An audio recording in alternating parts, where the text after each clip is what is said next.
nos quedamos en el momento en que iba yo saliendo para una reunión en Nueva York. De mala gana, yo no tenía el deseo de ir, iba representando la iglesia metodista y era un honor, eso, claro, valía algo, pero al mismo tiempo yo tenía un proyecto en el cual estaba trabajando y no quería interrumpirlo, pero me insistieron que ya fue. Y llegué yo a Nueva York por el avión y fui a seguir directamente a ese edificio que decían que era el Home de Dios, ¿verdad? Porque era un edificio que pareció acá. Y ahí estaban los cuarteles generales de varias denominaciones, iglesias, servicios sociales, etc. Pero la reunión no iba a ser allí, la reunión iba a ser en un lugar, pero de millas de distancia, en un viaje ómnibus. Y nos reunimos todos para esperar que llegara la hora de salir en el sótano del edificio donde había la especie de cafetería. Estábamos todos tomando café allí, un grupo de gente sentado en la mesa. Y yo estaba más o menos oyendo la conversación, a ver qué iba a pasar. Y entonces vi allá que venía acercándose una monja que era la directora asociada de la Comisión de Fe y Orden, Mara de Loreto.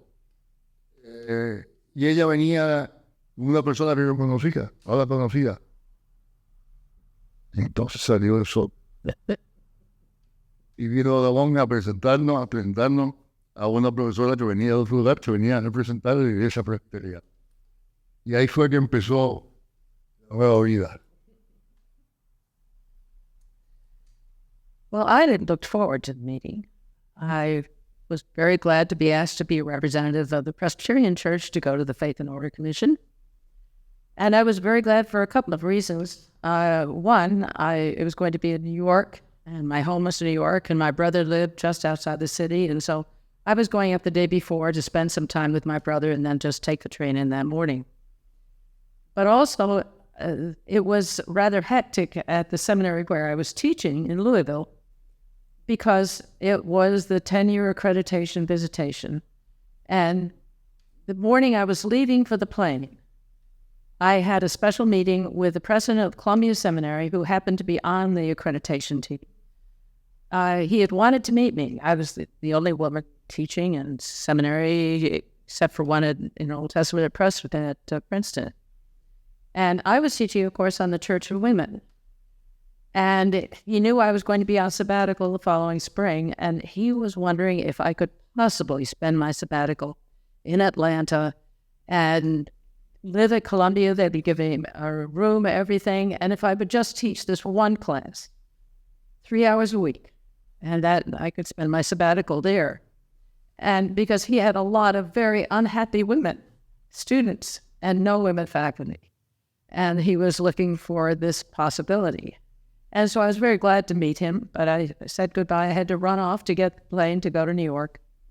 So the next morning, after visiting with my brother's family, I went into the city and just took the subway up to Riverside.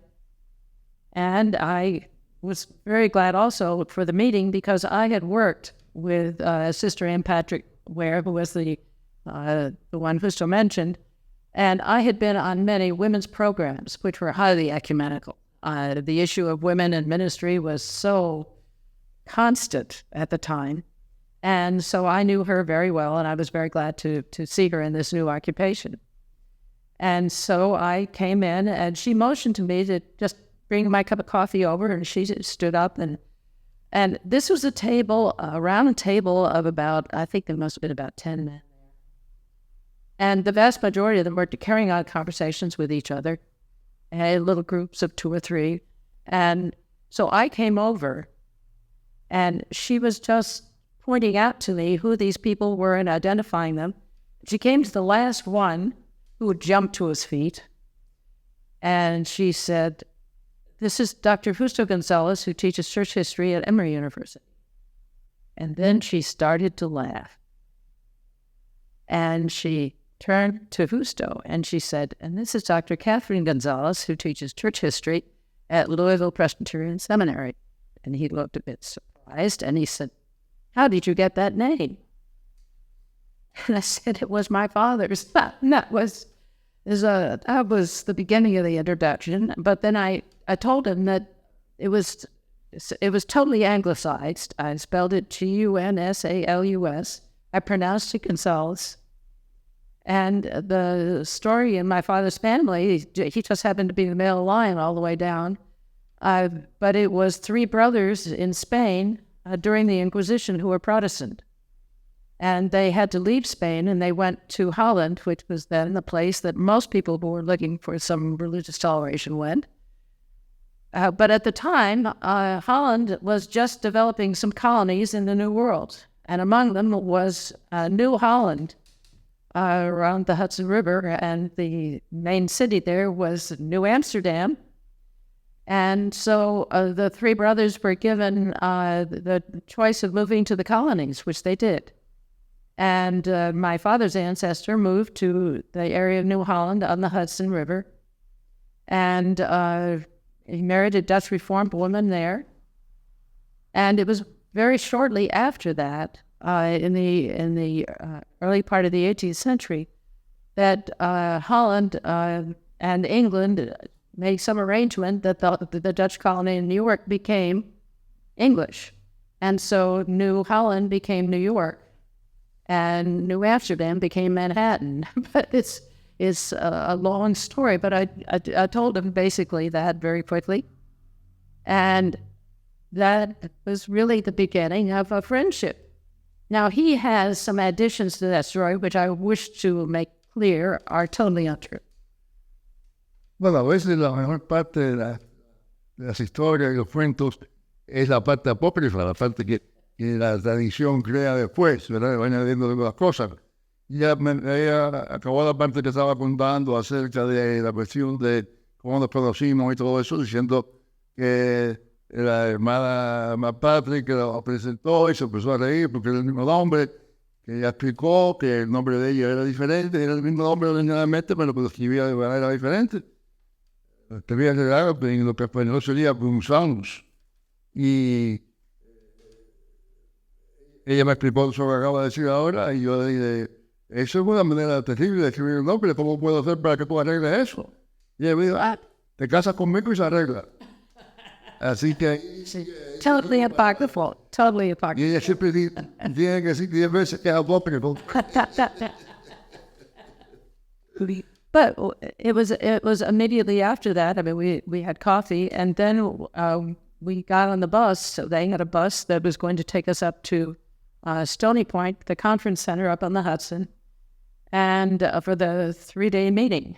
And we sat together, and my remembrance is that we talked about the fact that he was the only Hispanic teaching in any Protestant seminary, and I was one of the only women teaching, and that we had so much in common. And what we both found was the significance of Irenaeus. And so our discussion was Irenaeus and his significance for liberation theology. Y Ireneo es un teólogo del siglo II que muchas veces ha quedado olvidado, pero nosotros dos, independientemente, querían decir algo para nosotros, y ese fue el tema que discutimos.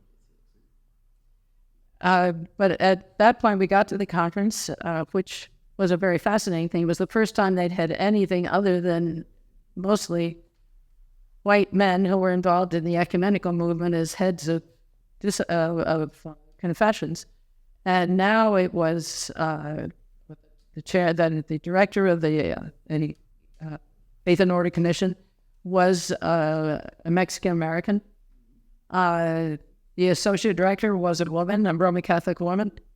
And then there were all of these people. There were many women, there were many Hispanics, there were many African Americans, and it created quite a ruckus because it was really a conflict of views and generations and a whole variety of things. But we were on the commission together for 9 years. Era un cambio de dirección. Casi realmente hablaba que esa conversación eran los jefes de las iglesias y demás, ¿no? Y ahora empezaron a ver gente y era esa gente que era minoría en otro sentido, tenían otro contacto ecuménico, es decir, las mujeres católicas hablaban con los bautistas, la presbiteriana, etcétera. Latinos, pues, yo conocía posiblemente más gente latina que en otras personas pertenecían a distintas iglesias, había algunos que eran de iglesias muy conservadoras, otras que eran de iglesias muy radicales, pero había especie de contacto, donde todos teníamos las mismas luchas dentro de la iglesia, las mismas esperanzas y todo. Así que había un cambio, ¿vale? Y claro, en un momento que se empezó a crear algunos choques, Yeah.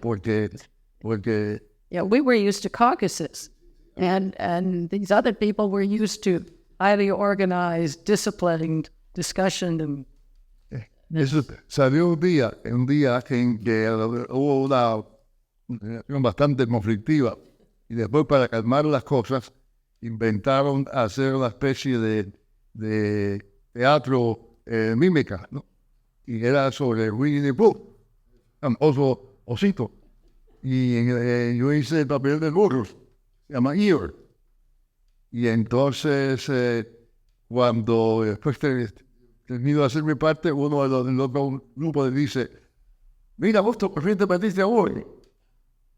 Y yo miré y digo, sí, pero yo necesité un guión. Es decir, tú te metes a uno sin guión. Así que la cosa muchas veces no es simpática. Pero así todo fue una experiencia magnífica y la primera experiencia fue tremenda porque eso fue en marzo y la próxima reunión ya estábamos nosotros comprometidos y vimos la bomba aquí de cada uno presentado, cantando, bailando, cantando la canción matchmaking. Matchmaker, and the Fiddler in the Roof. And by the next one, we were married. Y dice que ya la persona no estaba casado. Así que Very rapid.